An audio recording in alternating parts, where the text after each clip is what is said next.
የሳልዋሽ ብናገር ሁለት ነገር ይገርመኛል። አንደኛው ቆይተን ከምንበላሽ በጊዜ ብንሄድ፣ ሁለተኛው ደግሞ ሄደን ደግሞ መግቢያችን መች እናውቀዋለን። ይሄ ሁልጊዜ ጥያቄ ነው። ብንሞት ሲኦል ይቆየናል፣ ስንቆይ ደግሞ እየተበላሸን ተቸገር እና በጣም ብቻ እግዚአብሔር ይማረን። እስቲ እግዚአብሔር ይማረን፣ እግዚአብሔር ይማረን። ግን ዋስትና አለን፣ አይዟችሁ። እኔ ልላችሁ የፈለግኩት እንዲህ ያለ ጠላት ነው ክርስቶስ ያስቀረልን። የመጨረሻው ፈርሶ በስብሶ መቅረት፣ ፈርሶ በስብሶ መቅረትን ክርስቶስ ብቻ ነው ሊያደርገው። እግዚአብሔር አምላካችሁ ስለ እናንተ ይዋጋል፣ እናንተም ዝም ትላላችሁ። እግዚአብሔር አምላካችሁ ስለ እናንተ ይዋጋል ማለት እናንተ ዝም ትላላችሁ ማለት ይሄን ሰው ሊያደርገው አይችልም። ሙስና መቃብርን ማጥፋት ፍጡር አይችልም። ይሄ ክርስቶስ ብቻ ያደረገልን። ፈርሰን አንቀርም።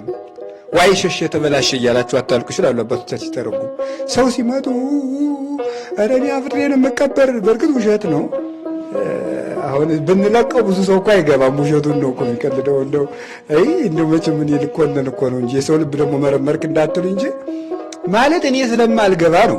እኔ ስለማልገባ ሰው የሚገባ አይመስለኝም። እንደው ኋላ ላይ ያስፈረድብን እኮ ለቀቁኝ እኮ ማን የለቀቀኝ ብሎ የባስ ተፍጨርጭሮ ወጥቶ ደግሞ ኋላ ላይ ያሰቃየን ነው እንጂ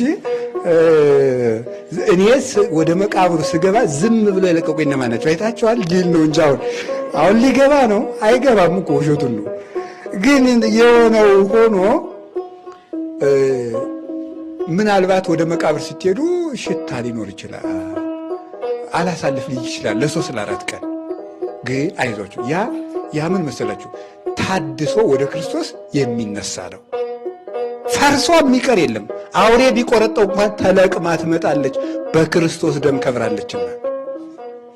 ዛሬ አያችሁ፣ ድሮ እኮ የሞተ ሰው በርን የነካ ሰው 24 ሰዓት ርኩስ ነው በኦሪት። ዛሬ ሰው ሲሞት ምንድን ነው የምናደርገው? ስመን ነው የምንቀብረው። ስመን እንቀብረዋለን። ይሄ ማለት ምን ማለት ነው? በክርስቶስ ደም የታተመ ነው ማለታችን እኮ ነው። ነገም ይነሳል ማለታችን ነው። የምንስመው ለዚህ እኮ ነው። በርን የነካ ርኩስ ነበር። ክርስቶስ እስኪወለድ ልደታችን ርኩስ፣ ክርስቶስ እስኪወለድ ልደታችን መወለዳችን ርኩሰት፣ ክርስቶስ እስኪወለድ በድናችን ርኩስ፣ ክርስቶስ እስኪወለድ ጨርቃችን ሁሉ መርከስ፣ ሁሉ ርኩስ።